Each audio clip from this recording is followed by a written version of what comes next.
Dag sê, nuusmedia speel 'n kernrol in die verspreiding van kennis. Daar was die era van die gedrukte koerant, radio, televisie, die internet, sosiale media en nou meer onlangs kunsmatige intelligensie. Die publiek is ook dikwels liggelowig. Die meerderheid mense sal die nuus aanvaar as 'n betroubare weergawe van die werklikheid sonder om hulle moeg te maak oor die akkuraatheid daarvan. Die publiek is ook geneig om 'n nuusbron wat hulle eie sieningsprominensie gee te verkies. Sulke bevestiging vooroordeel vererger subjektiewe menings. Vir diegene wat gesteld is daarop om die waarheid vas te stel, is daar 'n paar stappe wat gedoen kan word om nuus te verifieer. Raadpleeg diverse nuusbronne. Om verskillende nuuskanale met dieselfde uitgangspunt te raadpleeg is onvoldoende. Hulle maak dikwels staat op dieselfde nuusagentskap en is dus nie so onafhanklik as wat dit mag voorkom nie. Dit is nodig om bronne met 'n ander siening ook te oorweeg.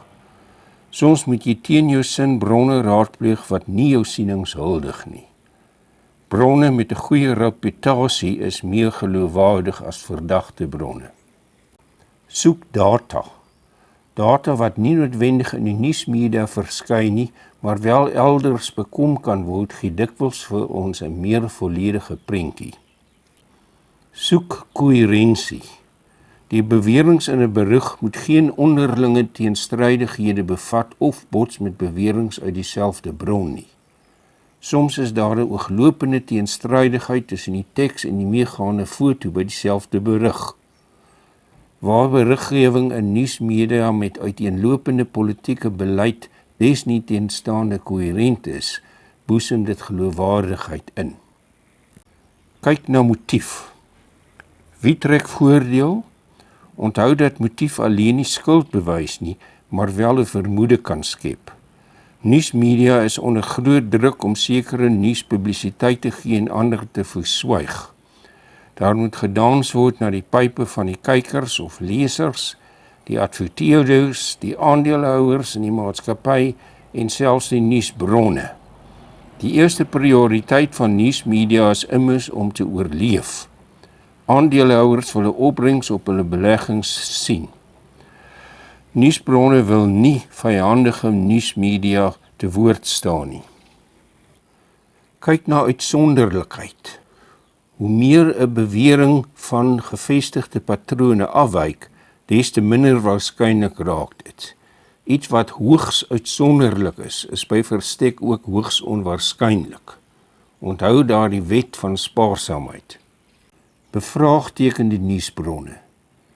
Ondersoekende joernaliste is in die minderheid. Dikwels publiseer die nuusmedia slegs wat die politici sê. Politici is nie noodwendig goed ingelig nie en selde objektief. Hulle lieg. Die probleem is nie beperk tot politici nie. Dit mag ook sakemanne of swierbolle insluit. Die joernalis wat eerstehands verslag doen, het groot geloofwaardigheid. Waak teen dubbele standaarde. Beskuldigings van vergrype soos volksmoord, rasisme en oorlogsmisdade word dikwels nie konsekwent gemaak nie, maar slegs wanneer dit 'n instansie se agenda pas. Nuusmedia se dekking van sulke beskuldigings is dikwels net so eensydig. Ondersoek prominensie. Soms is beriggewing buite verband met die belangrikheid van die nuus. Sommige nuusmedia gee byvoorbeeld oordadige publisiteit aan die Britse koningshuis, terwyl hul invloed in werklikheid maar gering is. Insgelyks kan belangrike nuus soms tot diep in 'n koerant of aan die einde van 'n bulletin afgewater word. Sulke ongepaste gebrek aan prominensie dui op 'n verborgde agenda. Erken weifeling. Ons sal gewoonlik nie in 'n posisie wees waar ons gedwing word om 'n mening te vorm nie. As daar meer as een weergawe is en ons is nie oortuig van die een of die ander nie, moet ons dit teenoor onsself erken. Deur steun toe te sê aan 'n saak waarvan ons nie werklik oortuig is nie, plaas ons onsself in 'n vals posisie. Ten spyte van al die bogenoemde wanbalans in die nuusmedia, bly dit 'n belangrike bron van aktuele inligting. Dit is egter nodig om bewus te wees van hierdie subjektiewe invloede en daarvoor te kompenseer. Wat sosiale media as nuusbron betref, is daar 'n paar verdere dinge om op die uitkyk voor te wees. Maak seker daar is 'n bron. Maak seker daar is 'n datum, nie net gister of Dinsdag nie.